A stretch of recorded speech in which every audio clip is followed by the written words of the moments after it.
हरे कृष्ण। हमें आशा है कि नवरात्रि के इन पावन दिनों में आप सभी प्रसन्नता पूर्वक पूर्ण भक्तिमय होकर माँ दुर्गा की आराधना कर रहे होंगे।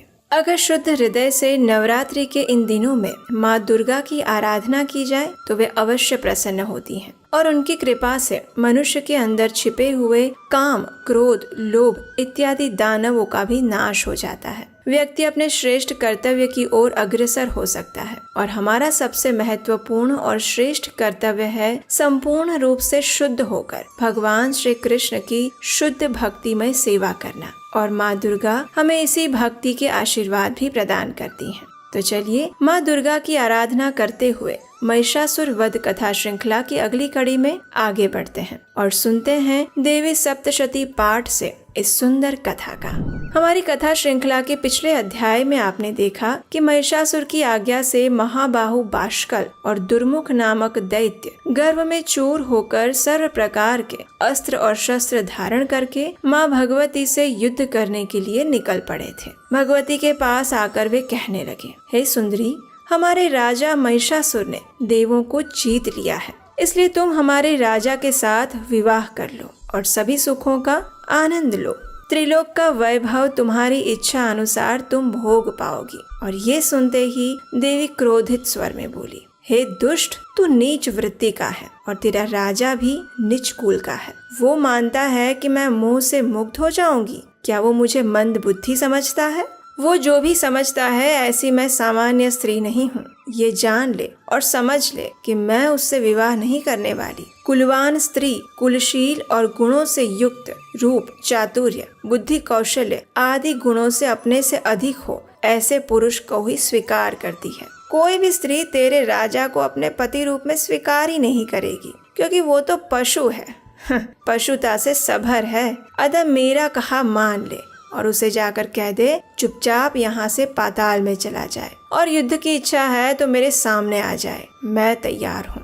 मैं उसे मारे बिना यहाँ से जाने वाली नहीं हूँ। वो 4 पैरों वाला पशु मुझे जीतने की इच्छा रखता है। उस मूर्ख को तो इस पृथ्वी पर, स्वर्ग पर या पर्वतों की गुफाओं में भी स्थान नहीं मिलेगा।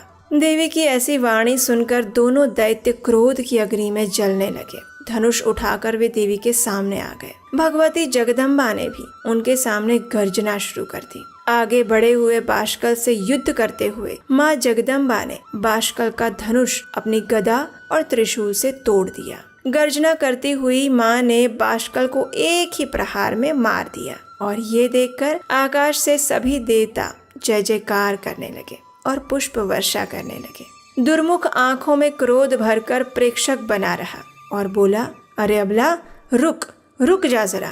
इतना कहकर वो रथ पर बैठकर देवी की ओर आगे बढ़ा।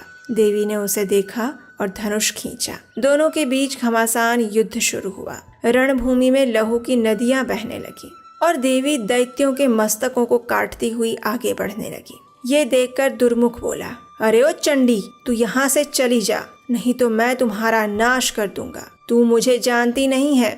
और इतने में ही देवी ने गर्जना से कहा, अरे मूर्ख, कुछ भी बकबक मत कर, तेरी मृत्यु निकट है। तूने तेरे साथी को तो मरा हुआ देख ही लिया है ना, अब लगता है कि तुझे भी मरना है। देवी की वाणी सुनकर दुर्मुख जगदम्बा पर बाणों की वर्षा करने लगा। देवी ने भी सामने प्रहार किया। अत्यंत भयंकर युद्ध होने लगा और देवी के प्रकोप से दुर्मुख का रथ टूट गया। उसी क्षण देवी ने उसे गदा के प्रहार से भूमि पर पछाड़ दिया और तलवार से उसका मस्तक धड़ से अलग कर दिया। इस प्रकार भगवती देवी ने बाष्कल और दुर्मुख नामक दैत्य का संहार किया। उसे देखकर सभी देवता देवी का अभिवादन करने लगे। आकाश से पुष्प की वर्षा होने लगी और सर्वत्र आनंद मंगल व्याप्त होने लगा। इस प्रकार बाष्कल और दुर्मुख के युद्ध में मृत्यु होती देख महिषासुर के हृदय में क्रोध की ज्वाला उठने लगी। वो सभी दैत्यों को पूछने लगा कि ये क्या हो रहा है। युद्ध भूमि में मेरे शूरवीर योद्धा बाष्कल और दुर्मुख को एक स्त्री ने मार डाला,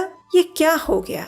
अब देखिए, कहते हैं ना कि दूसरे पर आश्रित रहकर कार्य सिद्धि प्राप्त करने की इच्छा रखने वाले व्यक्ति अपने पाप और पुण्य के अनुसार ही सुख और दुख को प्राप्त करते हैं और काल हमेशा ही बलवान होकर कार्य करता है। तो उसी प्रकार महिषासुर भी अपने दुष्ट मंत्रियों पर आश्रित रहते हुए उनसे कहने लगा कि दानव श्रेष्ठ बाष्कल और दुर्मुख तो मारे गए, अब मैं क्या करूं? उस स्त्री को वश में कैसे किया जाए? कोई मार्ग ढूंढिए। महिषासुर का इतना बोलते ही उसका सेनापति चिरुक्ष बोला, हे राजन, मैं उसका नाश कर दूंगा। एक नारी का वध करने में इतनी चिंता कैसी? इतना बोलकर चिरुक्ष ताम्र के साथ रथ पर बैठकर रणभूमि की ओर निकल पड़ा। चिरुक्ष अपनी दैत्य सेना के साथ गर्जना करते हुए और दिगंध नाद के साथ वहां आ पहुंचा। उसे आते देखकर भगवती जगदम्बा ने शंखनाद किया, धनुष को खींचा और टंकार करते हुए महाअद्भुत घंट नाद करने लगी। और इस ध्वनि को सुनते ही सर्व शत्रु सैन्य के हृदय में कंपन उठने लगा। वे भयभीत होकर अपनी दिशा बदलकर भागने लगी। और ये देखकर चिरुक्ष बोला, अरे ओ कायरों, तुम सब पर कौन सा आप टूट पड़ा है जो भयभीत होकर अपनी दिशा बदल रहे हो? मेरे सामने देखो, ये अभिमानी नारी को तो मैं अभी अपने बाणों का स्वाद चखाता हूँ। इतना कहते ही चिरुक्ष देवी के सामने गया और बोलने लगा, हे सुंदरी, तू सबको भयभीत करती होगी, लेकिन हम जरा भी भयभीत नहीं हैं। तू कुछ भी कर ले, हम तुझसे डरने वाले नहीं हैं। हे सुंदरी, एक स्त्री की हत्या करने में दोष है, ऐसा मानकर तुझे छोड़ रहा हूँ। इसलिए तू ऐसा सोच रही है कि तुझसे हम डर रहे हैं? तेरे जैसी नारी को तो अपने हाव भाव और वाणी कटाक्ष से पुरुष को वश में करना चाहिए, लेकिन तू तो हाथ में हथियार धारण किए हुए है। मैंने किसी स्त्री को आज तक हथियार से लड़ते हुए नहीं देखा। तू पुष्पों से नहीं लड़ सकती तो तीक्ष्ण बाणों से कैसे लड़ेगी? लड़ाई पुरुषों को शोभा देती है, स्त्रियों को नहीं। स्त्री तो पति की मृत्यु पर सती हो जाए वही अच्छा लगता है। तू तो पहले ही लड़ने निकल पड़ी है। पहले संसार सुख को तो भोग ले और मेरे राजा महिषासुर को तो पति रूप में स्वीकार कर ले, फिर करना युद्ध। अब ये सुनकर जगदम्बा ने कहा, अरे ओ दुष्ट बुद्धि, तू इधर उधर की बातें कर रहा है, वो मैंने सुन लिया। तू नीति को तो जानता नहीं है, तेरी बुद्धि तो धर्म को मानती नहीं है और मूर्ख की सेवा कर करके तू स्वयं भी मूर्ख बन गया है। राज धर्म को जानता नहीं और जो मन में आए वो बोल रहा है। कब से कह रही हूँ कि महिषासुर को युद्ध मैदान में भेज दे। मुझे तो तेरे राजा का ही सर्वनाश करना है, उसे मारकर ही मैं यहाँ से जाऊंगी। तू बिना मतलब की बातें बंद कर। तुझे और महिषासुर को जीवित रहना है तो सीधा चुपचाप पाताल में चले जाओ, और मरने का विचार है तो भी मैं तैयार हूँ। मेरी बात सुन ले, मैं तुम सब का सर्वनाश करने वाली हूँ। देवी की वाणी सुनकर गर्विष्ठ चिरुक्ष ने देवी पर बाणों की वर्षा करना शुरू कर दिया। माँ ने भी अपने तीव्र बाणों से उस बाणों को काट दिया और सर्प जैसे महाभयंकर बाण छोड़ने लगी। माँ ने अपनी गदा से चिरुक्ष पर जोर से प्रहार किया और वो मूर्छित होकर भूमि पर गिर पड़ा। अब चिरुक्ष को मूर्छित देख ताम्र देवी के सामने आया और बोलने लगा, लेकिन ताम्र की बात सुने बिना ही देवी ने कहा, हे दुष्ट, आजा, आज तुझे भी मैं यमलोक पहुंचाती हूँ। तेरे राजा मूर्ख शिरोमणि वहाँ बैठकर जीवित रहने का निरर्थक प्रयास कर रहा है, किंतु मैं उसे छोड़ने वाली नहीं हूँ। ये सुनकर ताम्र ने क्रोध में आकर अपने बाणों से देवी पर प्रहार कर दिया। भगवती जगदम्बा ने भी उसके ऊपर विषैले बाणों का प्रहार किया। अब उतनी देर में चिरुक्ष मूर्छा से उठ खड़ा हुआ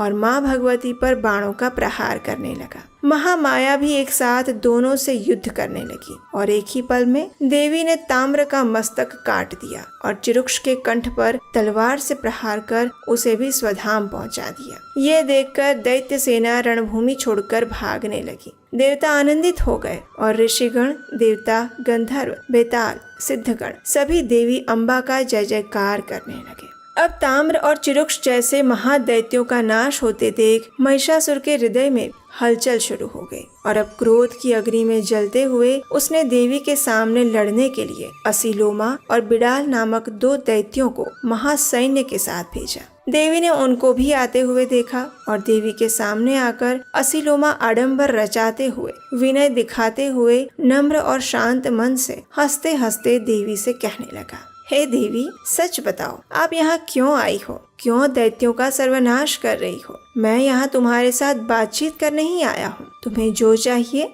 वो मांग लो, सोना, चांदी, रत्न, क्या चाहिए मैं तुम्हें दूंगा, उसे लेकर यहाँ से चली जाओ। धर्मगुरु कहते हैं कि लड़ाई में कुछ लाभ नहीं होता, युद्ध से तो दुख और संताप में ही वृद्धि होती है, इससे तो सबका सुख नष्ट ही होता है। तुम्हारा शरीर पुष्ट और कोमल है, इस कोमल शरीर से शस्त्र प्रहार करके क्यों क्रोधित हुए जा रही हो? तुम्हें क्रोधित होते हुए देखकर सामने वाला व्यक्ति भी क्रोधित होकर युद्ध करे तो कभी भी शांति नहीं हो सकती। प्रतिशोध से प्रतिशोध ही बढ़ता है। मन को शांत रखना और शाश्वत सुख भोगना, यही जीवन का परम लक्ष्य है। इस फल को भुगतने में ही मनुष्य की बुद्धिमत्ता है। और फिर तुम युद्ध करके दुख का कारण क्यों बन रही हो? अतः हे सुंदरी, तुम युद्ध छोड़ दो। दैत्यों को तुम क्यों मार रही हो? दया रखना, ये तो सभी प्राणी के लिए धर्म की बात है। देवी ने कहा, हे महाबाहु, तू जानना चाहता है कि मैं ऐसी क्यों हूँ और दैत्यों का नाश क्यों कर रही हूँ? तो सुन ले। मैं इस संसार में न्याय और अन्याय को देखती हूँ। मुझे भोग की इच्छा नहीं है और लोभ की भी नहीं। मुझे तुझसे कोई बैर नहीं। मैं तो केवल धर्म के लिए इस संसार में आई हूँ और मेरे भक्तगण और साधु संतों की रक्षा करना ही मेरा धर्म है। सज्जनों की रक्षा और दुष्टों का संहार करने ही मैं आई हूँ। मैं हर युग में आती हूँ। हे दैत्य, तुम्हारा राजा महिषासुर दुष्ट है। वो देवताओं को नष्ट करने के लिए निकला है। मैं अपने देवताओं की रक्षा के लिए आई हूँ। मैं तुम्हारे राजा महिषासुर को मार डालूंगी। अब जाओ और अपने राजा को भेजो। वो खुद क्यों सामने नहीं आ रहा? दूसरों को क्यों भेज रहा है? यदि तुम्हारा राजा संधि करने की इच्छा रखता है तो मुझे भी उससे युद्ध नहीं करना। मैं इतना ही चाहती हूँ कि वो पाताल में चला जाए और देवों से जो भी छीन लिया है वह उनको सम्मान सहित वापस दिया जाए। यही इच्छा है मेरी। देवी की ये बात सुनकर असीलुमा ने बिडाल से पूछा, अरे भाई, क्या तुमने देवी की बात सुनी? अब क्या करें? लड़ना है या संधि कर लें? बिडाल ने कहा, ये तो निर्विवाद सत्य है कि युद्ध में अपनी मृत्यु देखने वाला हमारा राजा संधि से संतुष्ट नहीं होने वाला है और युद्ध में दिग्गजों को मृत्यु के सामने आत्मसमर्पण करते देखकर युद्ध करने की प्रेरणा मिलती है। भगवान की गति भी विचित्र है। वास्तव में सेवक धर्म का पालन करना अत्यंत कठिन है। एक विनम्र मूर्ति की तरह जो हमेशा सम्मान के बिना आज्ञा मानने के लिए उत्सुक और तत्पर हो। मैं देवताओं की उनका अधिकार वापस देकर पाताल में जाने के लिए कैसे कह सकता हूँ? जो मीठा है वो मिथ्या है और जो लाभकारी है वो कड़वा है। इसलिए मुझे लगता है कि एक बुद्धिमान व्यक्ति के लिए इस मामले में चुप रहना ही बेहतर है। नीति कहती है कि तुच्छ और उत्तेजक बातें करके राजा को अपनी बात मनवाना ही वीर पुरुष का नाम नहीं होता। इसलिए चुप रहने से ही हमारी बुद्धिमत्ता है। यदि हम वापस गए तो राजा का प्रकोप हम पर पड़ेगा। इसलिए हमारे लिए हमारे राजा का कार्य करना ये एक ही उपाय है। इसलिए मैं युद्ध करना ही उचित समझता हूँ। ऐसा सोचकर दोनों धनुर्धर हाथों में बाण लेकर रथ पर बैठ गए और युद्ध के लिए भगवती को ललकारने लगे। और एक ही पल में माँ अंबिका ने रणभूमि में बिडाल को मार डाला। अब असीलोमा मैदान में आया और बोला, हे देवी, मैं जानता हूँ कि बुरी आत्माएं मर जाती हैं, लेकिन हम पराधीन हैं और पराश्रित होकर मुझे लड़ना होगा। मूक बुद्धि महिषासुर स्वयं ये नहीं समझ पाता कि प्रिय या अप्रिय क्या है। इतना ही नहीं किंतु उसके लाभ हेतु बोले गए वचन भी उसे अच्छे नहीं लगते। इसलिए जो कुछ भी होता है हमारे लिए धर्म का आचरण ही एकमात्र समाधान है। हम तेरे बाणों से मरने आए हैं। यद्यपि हम व्यर्थ पुरुषत्व से घृणा करते हैं, हम राजा की आज्ञा का पालन करेंगे। और ये कहकर असीलोमा ने युद्ध करना आरंभ किया और देवी के हाथों असीलोमा मूर्छित हो गया। कुछ क्षण के बाद उसे होश आया और फिर से असीलोमा गदा उठाकर प्रहार करने लगा। देवी का सिंह उसे पकड़कर खा गया। असीलोमा की मृत्यु हो गई। वो जमीन पर गिर पड़ा और ये देखकर महिषासुर की सेना में हाहाकार मच गया।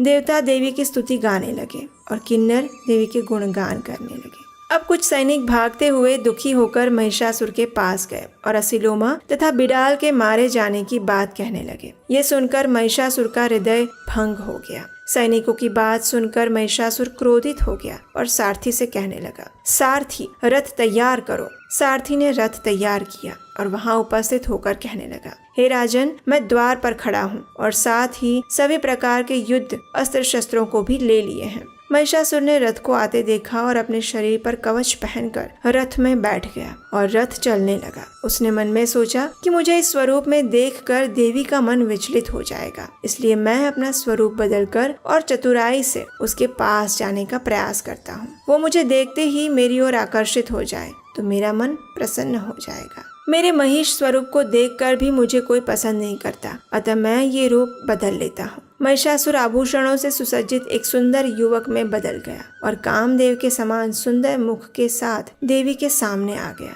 युद्ध भूमि में दैत्यराज महिषासुर को देखकर देवी कांप उठी। शंख की ध्वनि कानों में पड़ते ही महिषासुर देवी के पास आया और कहा, हे देवी, इस संसार में स्त्री पुरुष किसी भी प्रकार सुख चाहते हैं, लेकिन मनुष्य को सुख अवसर आने पर ही मिलता है। मैं इस तथ्य को जानता हूँ कि संसार में संयोग के बिना कोई सुख नहीं है। संधि कई प्रकार से बनती है और इसके कई भेद भी होते हैं। मैं जो कह रहा हूँ उसे सुनो। ये संयोजन प्रेम से सबसे अच्छा आकार लेता है। किसी अन्य कारण से वे एक दूसरे से मिलते हैं और परिस्थितियाँ बनती है, और तीसरे कारण दोनों के मन में स्वाभाविक सामंजस्य, आकर्षण पाया जाता है। मैं तुम्हें अपनी रानी बनाना चाहता हूँ, इसलिए तुम ये युद्ध छोड़कर मेरी रानी बन जाओ और दिव्य स्वर्गीय सुख का भोग करो। मैं तुम्हारा सेवक बनकर तुम्हारी सेवा करूंगा। तुम्हारे कहने पर मैं देवों के साथ भी अपना प्रतिशोध छोड़ दूंगा। जिससे तुझे सुख प्राप्त हो वही सुख सुविधा मैं तुम्हें प्रदान करूंगा। तुम्हारे सौंदर्य से मोहित हो चुका हूँ, इसलिए मैं मेरे अस्त्र शस्त्र छोड़कर तुम्हारी शरण में नमन करता हूँ। तुम दया करो। इस सृष्टि में ब्रह्मा जी और सभी देव मुझे जानते हैं। वे मेरा चरित्र उनसे अनजान नहीं है, किंतु फिर भी मैं तुम्हारे सामने अपना मस्तक झुकाता हूँ। अब मेरे सामने देखो। इस प्रकार महिषासुर ने माँ भगवती से अपने हृदय की बात कही, और ये सुनकर माँ भगवती महिषासुर के साथ अब क्या करेगी वो हम सुनेंगे हमारी नवरात्रि कथा श्रृंखला की अगली कड़ी में, जिसे सुनने के लिए अगर अभी तक आपने इस चैनल को सब्सक्राइब नहीं किया है तो जल्दी से जल्दी कर लीजिए। इस वीडियो को लाइक कीजिए और अपने मित्रों को व्हाट्सएप ग्रुप में भेज दीजिए, जिससे कि नवरात्रि की इस पावन कथा को सुनने का पुण्य फल उन्हें भी प्राप्त हो। अगर आपको हमारे द्वारा किया जा रहा ये वैदिक धर्म का प्रचार प्रसार अच्छा लग रहा है तो आने वाली कथाओं को बनाने के लिए आप स्क्रीन पर दिए गए नंबर पर हमें अपना आर्थिक सहयोग भी भेज सकते हैं। तो चलिए माँ दुर्गा की आराधना करते हुए हमारी कथा श्रृंखला की अगली कड़ी के साथ हम आपसे मिलेंगे बहुत जल्द। हरे कृष्णा।